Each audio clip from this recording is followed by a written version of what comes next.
Ontem nós estivemos no encontro com os irmãos, as irmãs estiveram aqui embaixo. E eu gostaria de dizer aos irmãos que eu particularmente eu fico muito satisfeito, fico muito feliz em compartilhar com vocês momentos como esse, irmãos. A gente brinca bastante, mas não é por causa da comida. A gente gosta de comer um pouquinho, mas o mais importante é o contato que nós temos uns com os outros. E nós sabemos, de acordo com a carta aos Hebreus, o escritor ele nos mostra a importância de estarmos juntos, de estarmos congregando. Então é importante que nós venhamos atentar para momentos como esse, amados.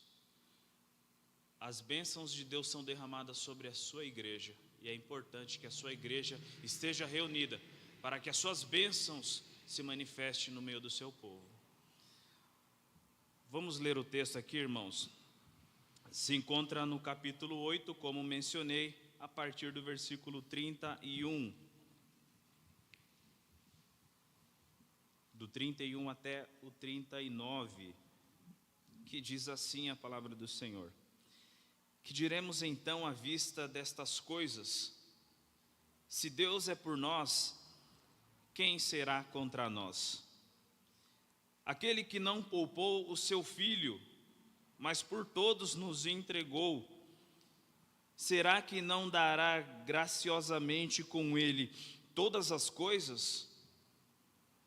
Quem intentará acusação contra os eleitos de Deus?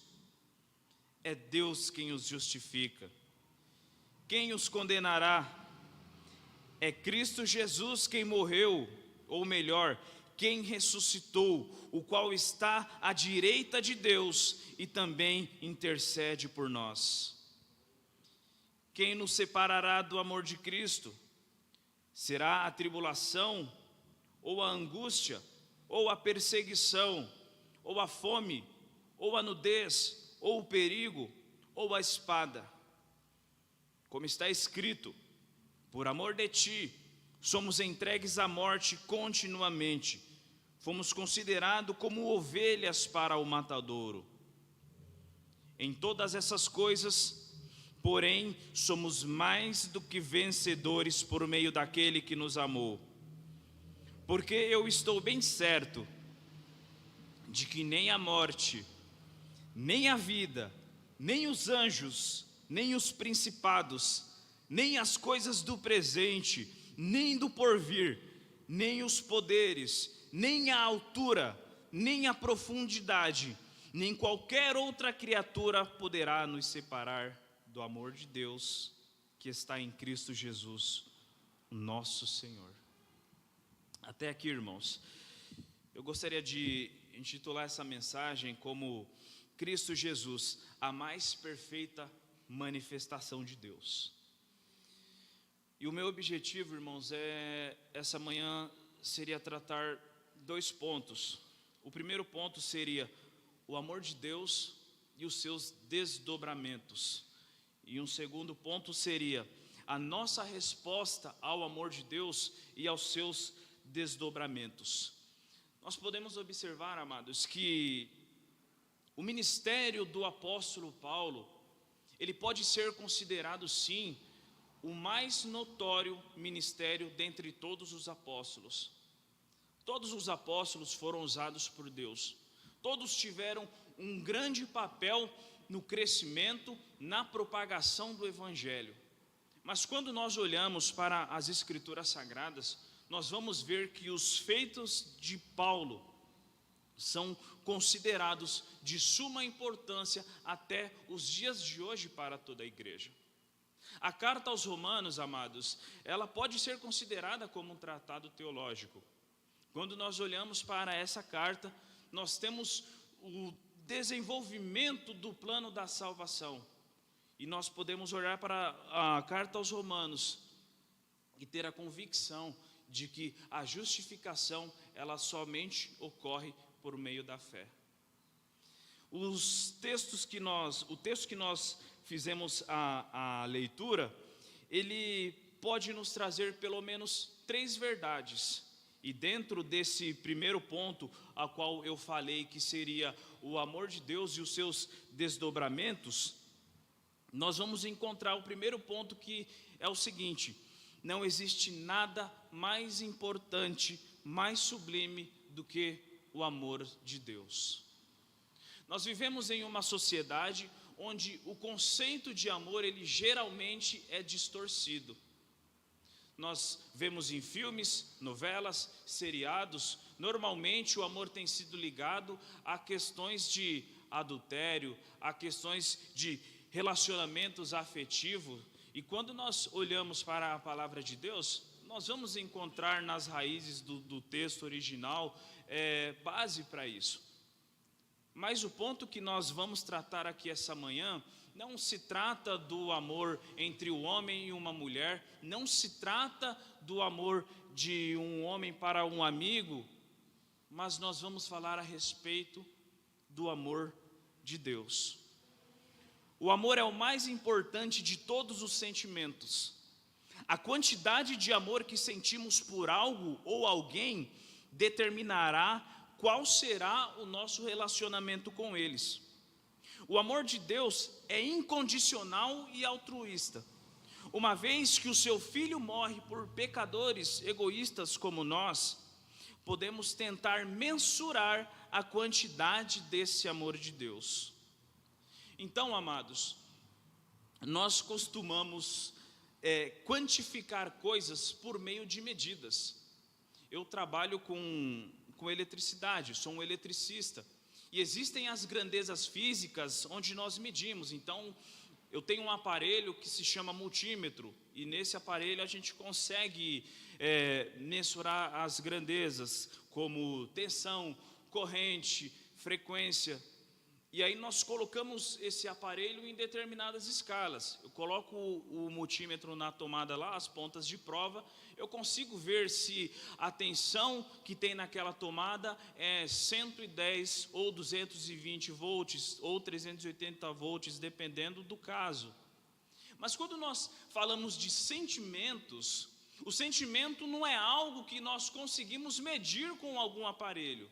Não existe nenhum aparelho com o nome de amorímetro, onde você coloca em uma escala e você consegue medir esse amor. Então, o amor é algo que nós conseguimos mensurar através de atitudes. E quando nós olhamos para o amor a qual é a nossa proposta aqui essa manhã, que é o amor de Deus, nós vamos perceber, amados, que o amor de Deus é algo que é, como já disse aqui no subtítulo, é algo que é sublime, é algo que está acima do nosso entendimento. Veja só o que a palavra de Deus nos diz no Evangelho de João, no capítulo 3, versículos 16 e 17. Porque Deus amou o mundo de tal maneira que deu o seu Filho unigênito, para que todo aquele que nele crê não pereça, mas tenha a vida eterna. Porque Deus enviou o seu Filho ao mundo, não para que condenasse o mundo, mas para que o mundo fosse salvo por ele. Romanos capítulo 5, versículo 8 diz: mas Deus prova o seu amor para conosco, pelo fato de Cristo ter morrido por nós, quando ainda éramos pecadores. Ainda em 1 João, no capítulo 4, versículo 10, nisso consiste o amor, não que nós tenhamos amado a Deus, mas que Ele nos amou e enviou o seu Filho como propiciação pelos nossos pecados. Diferente, amados, do amor que é dito pelo mundo, onde hoje você ama, amanhã você enjoa e troca. O amor de Deus é algo tão grande que levou o seu Filho unigênito a morrer por nós, quando nós ainda éramos pecadores.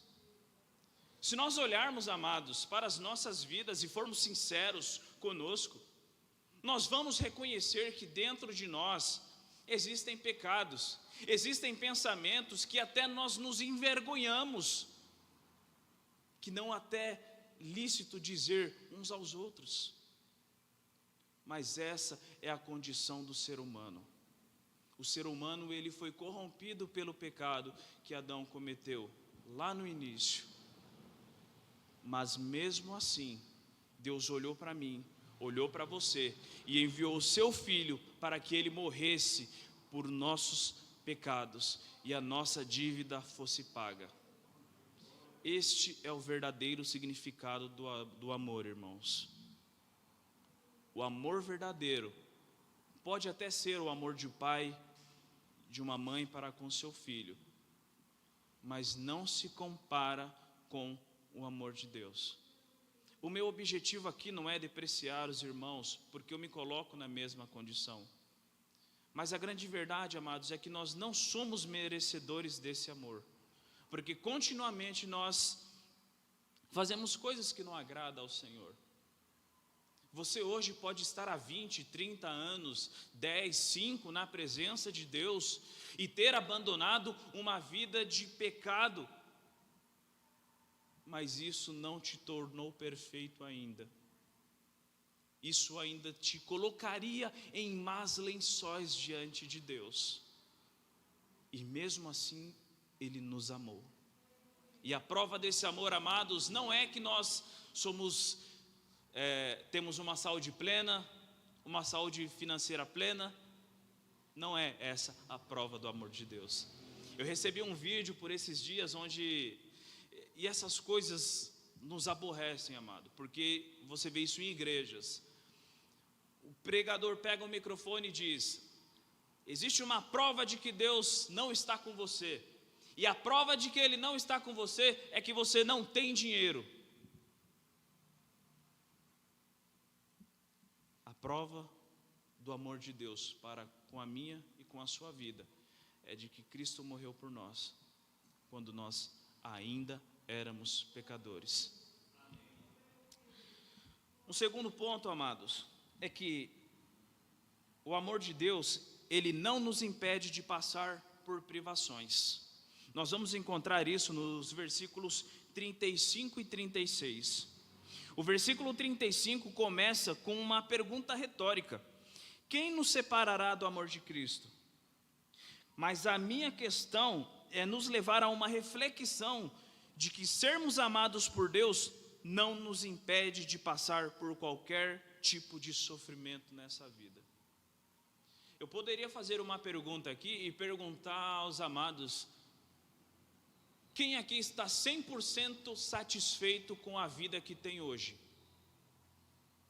Se nós formos sinceros, ninguém levantaria a mão, porque sempre existe algo na nossa vida que pode e que precisa melhorar.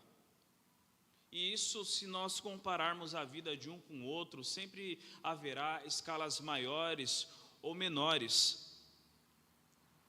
Mas o grande ponto é: a nossa vida não é perfeita. E o fato de termos uma vida com Deus, de termos um relacionamento com o Senhor, não vai alterar tanto isso. Veja aqui o que a palavra de Deus diz em Mateus no capítulo 5, versículo 11. São palavras do próprio Senhor Jesus: bem-aventurados são vocês, quando por minha causa os insultarem e os perseguirem, e mentindo disserem todo mal contra vós. O interessante é que Jesus aqui, ele chama de bem-aventurado você será quando acontecer esse tipo de coisa com você. Agora aqui vem uma pergunta: quando nós somos insultados, quando nós somos perseguidos, qual é o sentimento que nós sentimos? É o sentimento de alegria? Majoritariamente não. Muitas vezes nós queremos a vingança, nós queremos a justiça, e são coisas que acontecerão no seu momento. Mas o grande ponto deste versículo é que os seguidores de Cristo enfrentarão essas situações. Jesus também diz no Evangelho de João, no capítulo 16, versículo 33: falei essas coisas para que em mim vocês tenham paz. No mundo vocês passam por aflições, mas tenham coragem, eu venci o mundo. Jesus não enganou ninguém, irmãos. Ele não nos promete uma vida de perfeição aqui nessa terra. Enquanto nós vivermos nesse mundo, nós passaremos por dificuldades. Se você pegar uma pessoa que ele é um empresário, ele é bem sucedido, ele tem posses, tem bem materiais, conversa um pouco com ele, saiba um pouco da vida dele, veja o preço que ele pagou para chegar onde ele chegou. Foi fácil? Não, não foi. É fácil manter o que tem hoje? Não, não foi. Eu me lembro que quando era jovem, antes de casar, aceitei Jesus, e aí a gente pensa, não, vou casar, vou ter filho, e vou ter uma família, e vai ser só bênção, é só vitória. Casei, tenho filhas, 2 filhas, tenho a minha família, é uma bênção, sou muito grato a Deus por isso. Mas é fácil? Não, não é, irmãos. A gente mata um leão por dia. E se a gente conversar com os irmãos, a gente vai saber que a vida de todo mundo é assim. Nós estamos rodeados de lutas, estamos rodeados de tribulações. Então não caia na conversa, não caia no discurso de que uma vez que você aceitar Jesus, vai dar tudo certo na ótica humana nas nossas vidas, porque isso não vai acontecer. Não foi para isso que o Senhor Jesus nos chamou. O mundo em que vivemos é um mar de lágrimas, é um mundo de dores, mas nós temos o Senhor e Ele está conosco.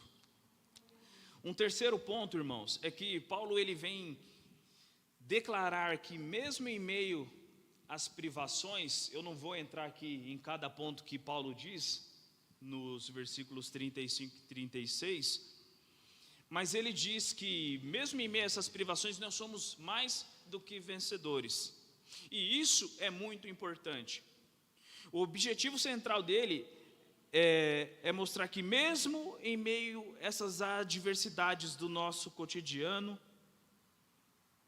nós somos mais do que vencedores, mais do que vencedores.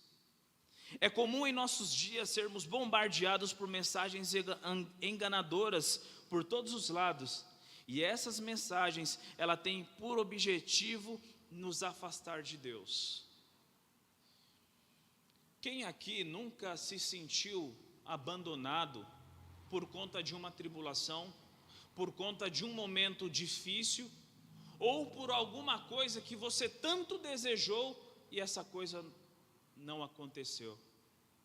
Na escola dominical, hoje pela manhã, estávamos conversando e eu fiz menção de um acontecimento quando ainda era solteiro, que estava eu, um outro colega evangélico e o nosso supervisor, que era de uma outra religião, e ele falou assim para a gente estava numa conversa, não me lembro o que era, e ele falou assim, eu sou de religião tal, e eu tenho carro, tenho casa, tenho dinheiro, e vocês que são crentes, vocês têm o quê?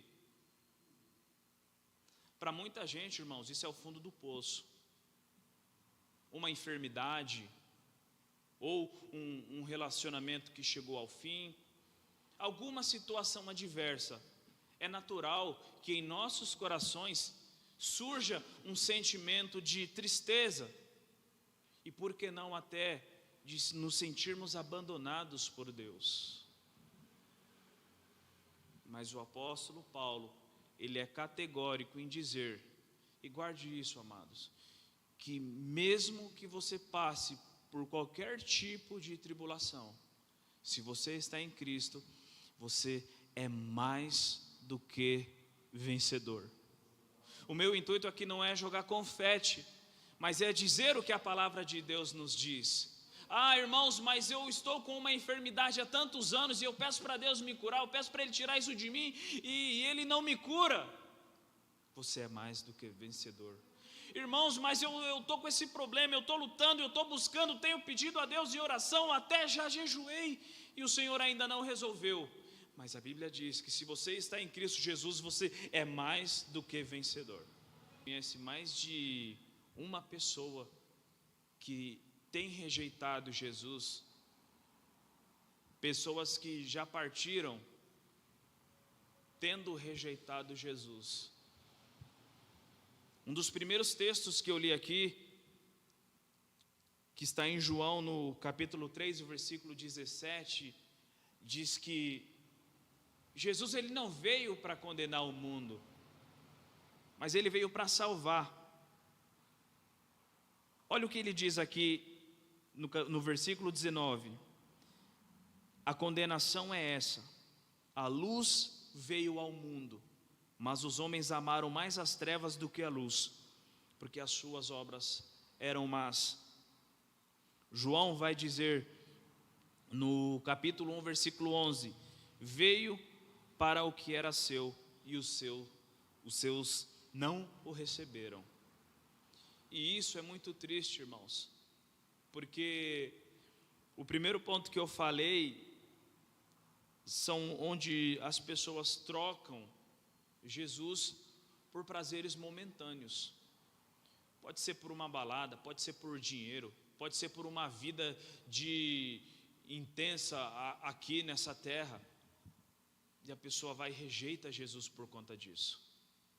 Tem aqueles que também, por conta do sofrimento, por conta das lutas que acontecem na vida do cristão, ele também não quer saber desse Jesus.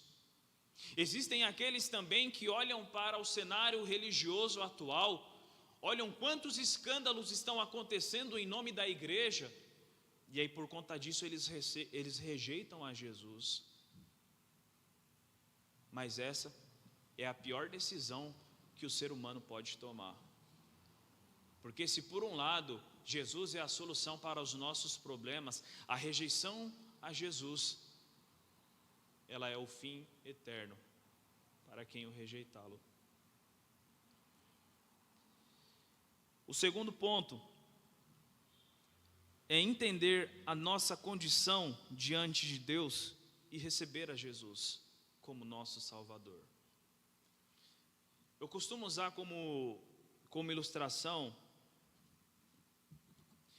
os irmãos já me viram tocando, toco aqui na igreja, e pode ser que alguém olhe assim e pense: olha, ele toca um pouquinho, ele toca legalzinho. Pode ser que alguém pense isso. Mas eu, sendo bem sincero, irmãos, eu não toco nada. Eu sou bem ruim, bem fraco mesmo, tocando violão, tocando guitarra. Eu quebro um galho aqui. E eu estou sendo bem sincero. Agora, por que eu tenho essa consciência? Por que eu tenho essa ideia de que eu toco bem ruim violão? Porque já vi pessoas que tocam muito bem. Eu sei a complexibilidade que é a música, que é tocar um instrumento. Então, irmãos, quando eu olho para quem toca de verdade, eu estou lá embaixo. E aí, se você olhar para qualquer área da vida, é bem assim que acontece. Qualquer ciência, qualquer tipo de conhecimento. Você faz teologia, se você estuda a palavra de Deus, às vezes você tem um conhecimento, você vai encontrar alguém que conhece muito mais do que você, e você vai ficar admirado por aquilo. É qualquer área da vida, qualquer área. E esse deve ser o nosso comportamento diante de Deus. Talvez seja fácil para nós olhar para um bandido, olhar para um ladrão, alguém que não conhece Jesus, e nos sentirmos santos, acharmos que nós somos a última bolacha do pacote. Mas o padrão exigido por Deus não é o bandido, não é o ladrão. O padrão exigido por Deus é Jesus. Assim como eu, quando olho para um tocador de verdade, me sinto bem ruim, assim devemos ser quando nós olhamos para Jesus. Porque você pode ser mais santo do que eu, mas você não é mais santo do que Jesus. E você está bem longe dele. Nós estamos bem longe quando nós olhamos para as nossas obras. O profeta Isaías diz que as nossas obras, e ele está falando de boas obras, ele não está falando de coisa errada. As nossas boas obras diante de Deus são trapos de imundície. ele não está falando que as obras são ruins. Mas a grande questão aqui é que o Deus em que nós servimos, Ele é muito santo. Paulo vem dizer na própria carta aos Romanos que o problema da lei não é a lei. O problema da lei é a gente, é a nossa carne que não consegue obedecer a Deus, não consegue obedecer a lei de Deus, transgride a lei de Deus. Então existe um sério problema conosco. Nós precisamos reconhecer a nossa real condição diante de Deus. E aqui eu quero ler um texto, irmãos. Antes disso, só comentar esse ponto aqui. Em Efésios 2:8, a palavra de Deus nos diz que a salvação ela é pela graça e por meio da fé. Isso não vem de vós, é dom de Deus. Existe uma discussão, o pastor até comentou isso com a gente na teologia recentemente, que existem duas escolas que falam que o que é o dom de Deus, o que é um presente de Deus, é a fé, é a salvação. Não importa, de uma forma ou de outra, é Deus que dá isso para a gente. Então, para você ver o nosso nível, como somos tão pequenos diante deles. E aqui, irmãos, eu até fiquei contente quando os irmãos estavam louvando, que a gente vem de igreja pentecostal, a gente tem aquele negócio de confirmação, né? Então, olha, Deus confirmou a palavra, a gente tem essas coisas. Um dos fariseus convidou Jesus para que fosse jantar com eles. Jesus, entrando na casa do fariseu, tomou lugar à mesa. E eis que uma mulher da cidade, pecadora, sabendo que ele estava jantando na casa do fariseu, foi até lá com um frasco feito de alabastro, cheio de perfume. E estando por detrás, aos pés de Jesus, chorando, molhava-os com as suas lágrimas e os enxugava com seus próprios cabelos. Ela beijava os pés de Jesus e os ungia com perfume. Ao ver isso, o fariseu que o havia convidado disse consigo mesmo: se esse fosse profeta, bem saberia quem é o tipo de mulher é essa que está tocando nele, porque é uma pecadora. Jesus se dirigiu ao fariseu e lhe disse: Simão, tenho uma coisa para lhe dizer. E ele respondeu: diga, mestre. Jesus continuou: certo credor tinha 2 devedores. Um lhe devia 500 denários e o outro devia 50. E como eles não tinham com o que pagar, o credor perdoou a dívida de ambos. Qual deles, portanto, o amará mais? Simão respondeu: penso que aquele a quem mais perdoou. E Jesus disse: julgou bem. E voltando-se para a mulher, Jesus disse: Simão, você está vendo essa mulher? Quando eu entrei aqui em sua casa, você não me ofereceu água para lavar os pés. Essa, porém, molhou os meus pés com as suas lágrimas e os enxugou com seus cabelos. Você não me recebeu com um beijo na face. Ela, porém, desde que entrei, não deixou de me beijar os pés. Você não ungiu a minha cabeça com óleo, mas essa com perfume ungiu os meus pés. Por isso eu afirmo que os muitos pecados dela foram perdoados.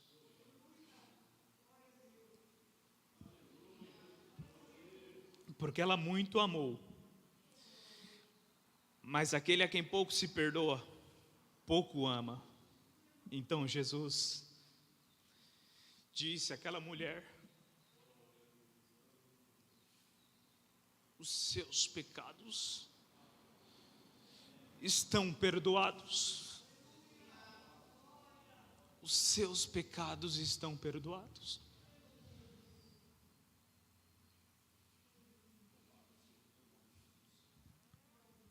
Qual tem sido, irmãos, a nossa postura diante desse Deus?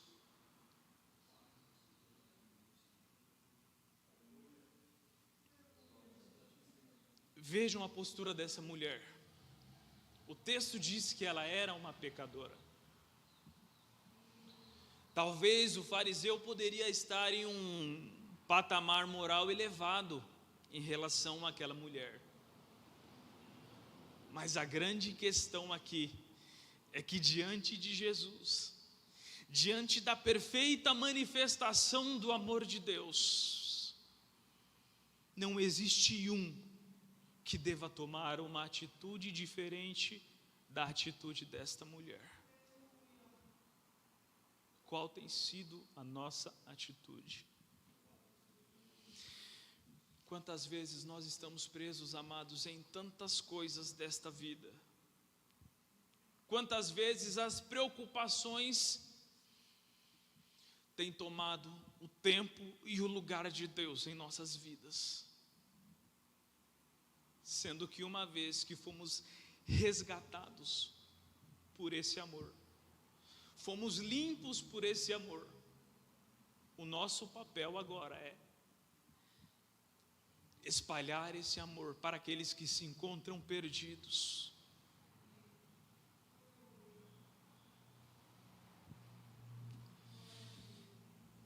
A salvação é um presente de Deus e devemos a entregar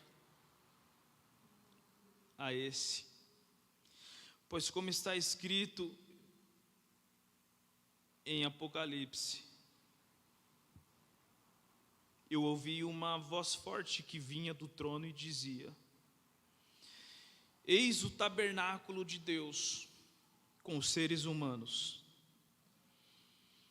Deus habitará com eles, eles serão seu povo, eles serão povo de Deus, e o mesmo Deus será com eles, será o Deus deles, e lhes enxugará dos olhos toda a lágrima, e já não existirá mais morte, já não haverá luto, nem pranto, nem dor, porque as primeiras coisas passaram. Apocalipse 21, 3 e 4. Para concluir, amados, Jesus ele não nos promete uma viagem tranquila, mas certamente a nossa chegada será segura,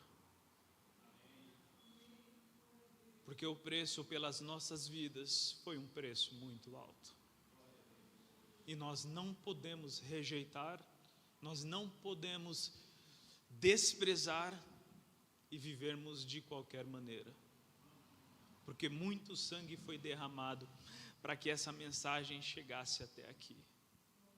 Então que o Senhor tenha misericórdia de nós, que o Espírito Santo possa colocar a mensagem do amor de Deus cada vez mais forte em nossos corações, e que a nossa resposta possa ser semelhante à resposta dessa mulher.